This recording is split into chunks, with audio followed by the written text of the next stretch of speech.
नमस्कार। आज का हमारा टॉपिक है स्कल्पचर्स। इस टॉपिक के अंतर्गत सबसे पहले हम स्कल्पचर्स का मीनिंग जानेंगे, साथ ही साथ देखेंगे कि स्कल्पचर्स किसके बने हुए होते थे।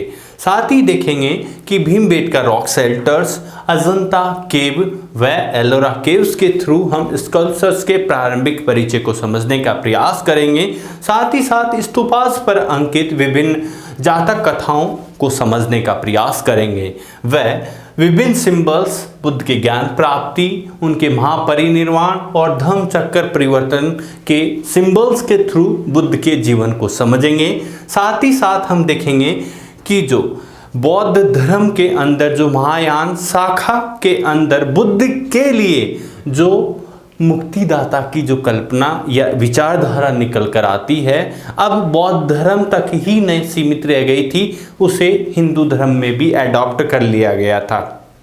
उसी के अंतर्गत विभिन्न देवी देवताएं यहाँ पर अवतार के रूप में देखने को मिलते हैं। साथ ही साथ हम देखेंगे कि प्रारंभिक रूप में हमें एकल रूम के मंदिर दिखाई देते हैं, लेकिन आगे चलकर इन्हीं एकल रूप के मंदिरों ने विशालकाय मंदिरों का स्थान ग्रहण कर लिया था। चलिए आइए स्कल्पचर्स को देखते हैं।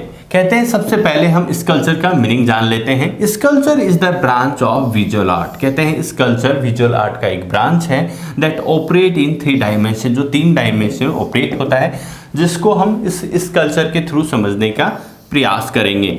यहाँ पर देखेंगे आप स्कल्पचर का लेंथ, ये इसकी ऊंचाई देखेंगे, साथ ही साथ चौड़ाई मीन्स इसकी विड्थ को भी देख सकेंगे।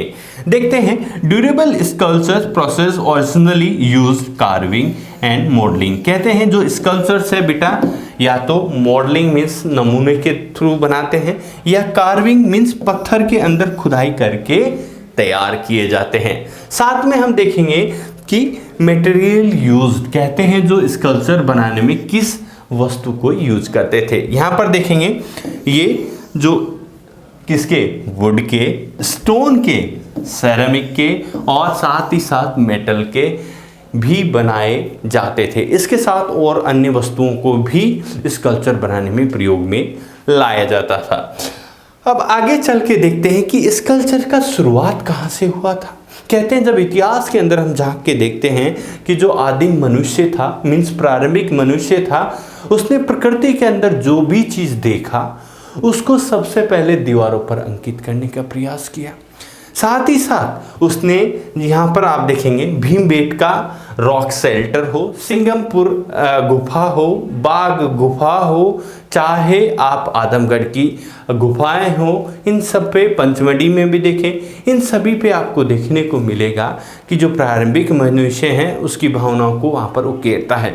जो ये प्रारंभिक जो भावनाएं हैं, धीरे आगे चलकर आप जिन्हें अजंता कि उसके अंदर एक रॉक के रूप में जो था, ये चट्टानें थी, उनको काट कर यहाँ पर स्कल्पचर्स के प्रमाण भी देख सकते हैं। साथ ही साथ जो इनका एक परिष्कृत रूप हमें अजंता और एलोरा के अंदर देखने को मिलता है। स्टोरीज इन स्टोन्स, यहाँ पर पत्थरों पर अंकित ऐसी बहुत सारी स्टोरीज देखने को मिलेगी, जिसके अंदर देखते हैं at first sight the sculpture seems to depict a rural scene with the thatched huts and trees. बहुत सारी जगह जो स्कल्पचर्स थे बच्चों, उन पर जो रूरल सीन मीन्स ग्रामीण जो दृश्य होते हैं वो भी अंकित किए गए थे, जिसके अंदर मतलब ट्रीज और जो ग्रामीण हट वगैरह भी ये यहाँ पर देखने को मिलती है। साथ ही साथ देखते हैं historian who have carefully studied the sculptures at Sanchi identify it is a scene from the Vesantara Jatakas। यहाँ पर देखते हैं कि जो सांची के स्तूपास की जो रेलिंग है, उस पर जितने भी पिक्चर्स जो स्कल्पचर्स के रूप में अंकित किए गए हैं, वो इतिहासकारों के अकॉर्डिंग वेसांतरा जटाकास से लिए गए हैं। यहाँ पर हिस्टोरियन इसका बताते हैं। साथ ही साथ हमको यहाँ पर एक स्टोरी देखने को मिलेगी, जिसमें एक राजकुमार अपना सब कुछ एक ब्राह्मण को पूरा राजपाट देकर अपने बीबी और बच्चों के साथ, अपनी वाइफ के साथ जंगल में जाने की स्टोरी यहाँ पर अंकित की गई है इस स्कल्पचर पे। साथ ही साथ देखेंगे historians often try to understand the meaning of sculpture.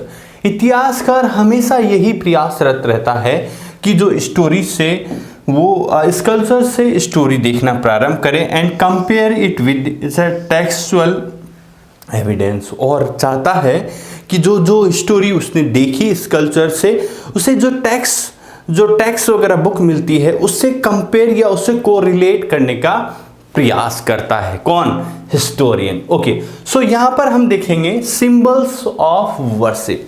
Symbols of worship में बच्चों जब देखते हैं कि भगवान बुद्ध के महापरिनिर्वाणा के बाद जो स्टार्टिंग में बुद्ध की जो वर्शिप थी एक मनुष्य के रूप में ना करके बुद्ध के जो ज्ञान प्राप्ति जिसमें हम ट्री को देखेंगे, साथ ही साथ उनके महापरिनिर्वाण की जिसमें स्तुपाज के रूप में धम्म चक्र परिवर्तन मीन्स उनके उपदेश की बातें, इन सभी जो सिंबल्स के थ्रू यहाँ पर स्टार्टिंग में बुद्ध की वर्शिप होती है, ये सभी हम यहाँ पर देखेंगे।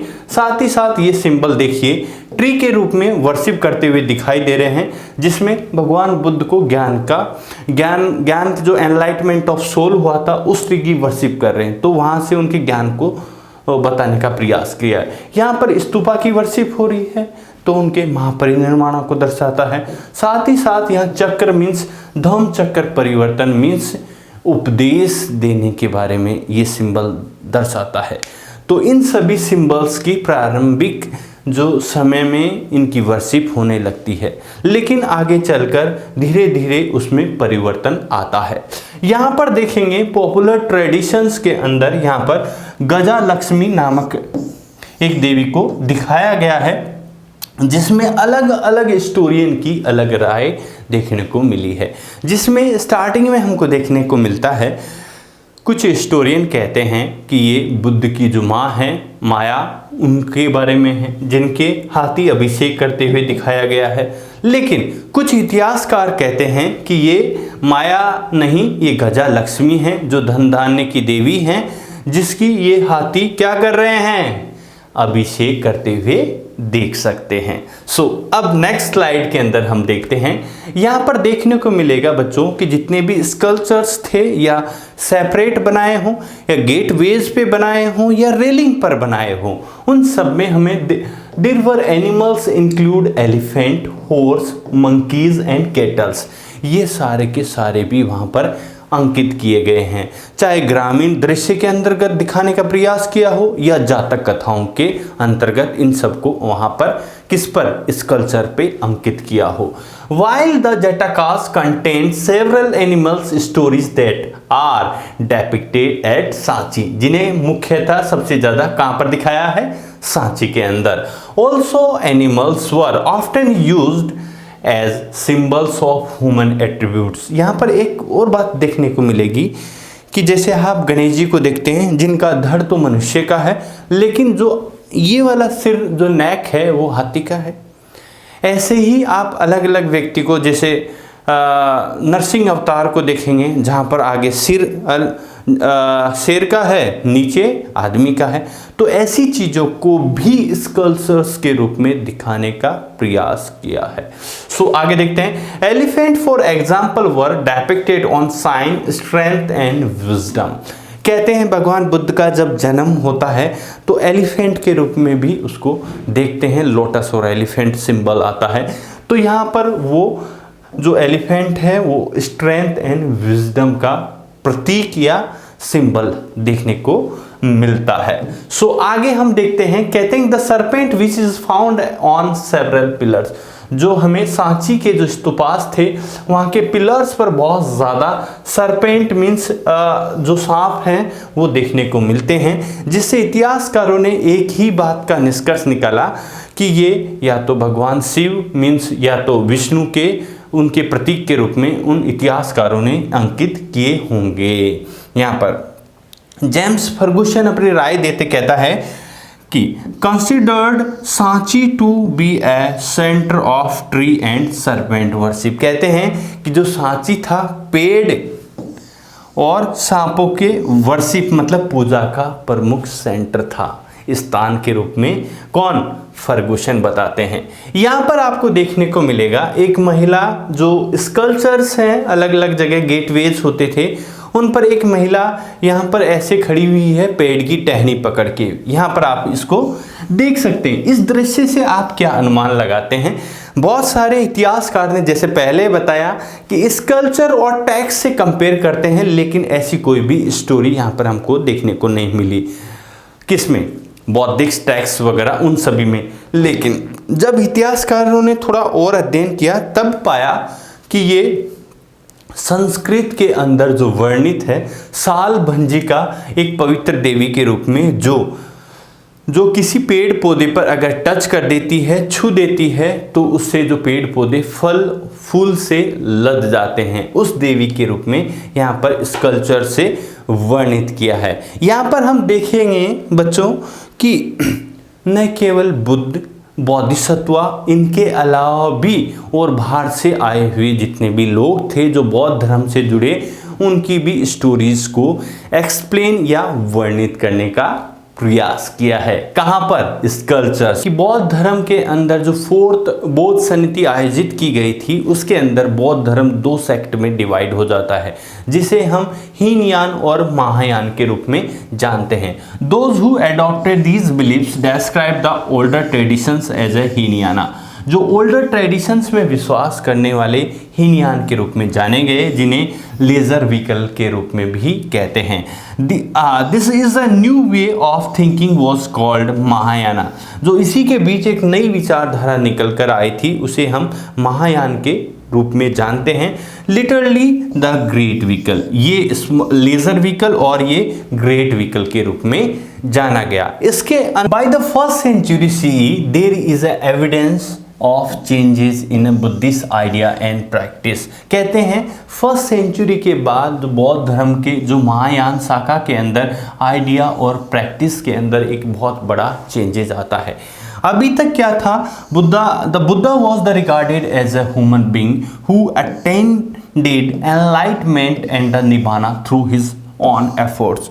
अभी तक तो महायान के अंदर बुद्ध को एक व्यक्ति के रूप में माना जाता था जिसने सेल्फ प्रयास के द्वारा निर्वाण की प्राप्ति की। लेकिन धीरे धीरे बुद्ध को एक ईश्वरीय शक्ति के रूप में माना जाने लगा, जो न केवल स्वयं के लिए बल्कि दूसरों के लिए भी मुक्ति का मार्ग प्रशस्त कर सकता है। यहाँ से मुक्तिदाता की जो थ्योरी है, आइडियोलॉजी निकल कर आती है। यहाँ पर देखते हैं बुद्ध के साथ साथ बहुत सारे जो उनके फॉलोअर्स हैं बोधिसत्व को भी देखने को मिलते हैं, जो अपने अच्छे कार्यों के द्वारा जो कर्मफल प्राप्त करते हैं, लेकिन वो खुद निर्वाण नहीं प्राप्त कर रहे हैं, उससे वो क्या कर रहे हैं, जो संसार के दुखों को हरने का प्रयास कर रहे हैं। मीन्स लोगों के लिए संसार को सुखमय बनाने में प्रयत्नशील है। कौन? बोधिसत्व। यहाँ से ही हमको देखने को मिलेगा बच्चों कि यहाँ पर अभी तक तो भगवान बुद्ध के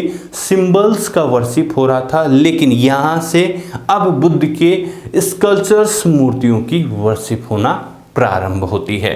the worship of the image of the Buddha and the Bodhisattva become an important part of this tradition. So अब नेक्स्ट स्लाइड के अंदर हम देखते हैं, अभी तक हमने जो बुद्ध के जो महायान ब्रांच के अंदर आपको देखने को मिला कि मूर्ति कला की शुरुआत होती है। उसी के अंतर्गत यहाँ पर 2 प्रमुख मूर्ति कला सेंटर हमको देखने को मिलेगा, जिसमें एक तो जो दिखेगा यूनान के प्रभाव से देश के उत्तर और पश्चिम के अंदर एक नई कला का विकास होता है, जिसे गांधार कला के रूप में जाना जाएगा। और एक जो मथुरा के अंदर जो कला डेवलप होती है, जिसे मथुरा कला के नाम से जाना जाएगा। साथ ही साथ एक और कला डेवलप होती है इस समय जो अमरावती के अंदर, जिसे अमरावती कला के नाम से जाना जाएगा। लेकिन यहाँ पर हम 2 ही कला डिस्कस करेंगे। देखिए, it is developed in the possible in the 2nd century BC। 1st century और 2nd century के आसपास ये डेवलप होती। कौन सी? मथुरा कला। These skulls are made red sandstone, जो लाल बलुए पत्थर से भगवान बुद्ध की मूर्ति बनाई जाती थी, जिसे शक शासक जो कनिष्कों और उसके जो जितने भी कंटेम्प्रेरी शासक थे, उन्होंने इस जो मथुरा कला को बहुत ज़्यादा प्रसिद्ध दिया, मीन्स बढ़ावा दिया अपने काल में।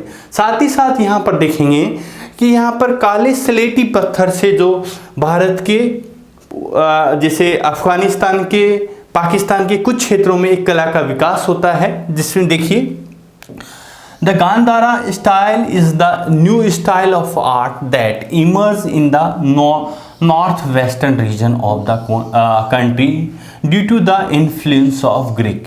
जो ग्रीक के प्रभाव से एक नई कला विकसित होती है जिसे हम गांधारा कला के रूप में जानते हैं। देखते हैं, these sculptures are made of black grey stone, जो काले ग्रे स्टोन्स के बने हुए होते थे, जिसके अंदर हमको देखने को मिलेगा कि बुद्ध का जो आभा में दिखाने का प्रयास करेंगे।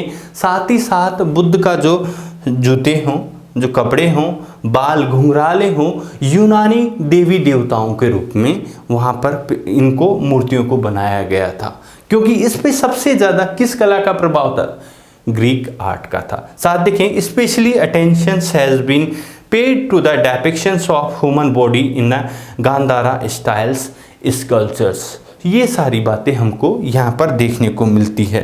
ये तो बौद्ध धर्म की बात थी, लेकिन इसी सेंचुरी के अंदर जो बौद्ध धर्म के महायाना ब्रांच के अंदर जो विचारधारा निकल कर आई थी मुक्तिदाता की, उसको न केवल बौद्ध धर्म तक सीमित रही, लेकिन साथ ही साथ हिंदू धर्म में भी वो जो विचारधारा निकल कर आती है, जिससे अभी तक तो क्या था कि एक किसी पर्टिकुलर देवी देवता की वर्शिप होती थी, लेकिन अब यहाँ देखते हैं भगवान शिव और विष्णु के जितने बहुत सारे अवतारों की यहाँ पर वर्णन होता है, और उनके अवतारों को पृथ्वी पर जो पाप का नरसंहार या पाप का अंत या लोगों के लिए दुखों का हरण करने वाले के रूप में यहाँ पर दर्शाया जाएगा। ये सारी चीज़ें हम भी इस चैप्टर के अंदर देखने को मिलेगी।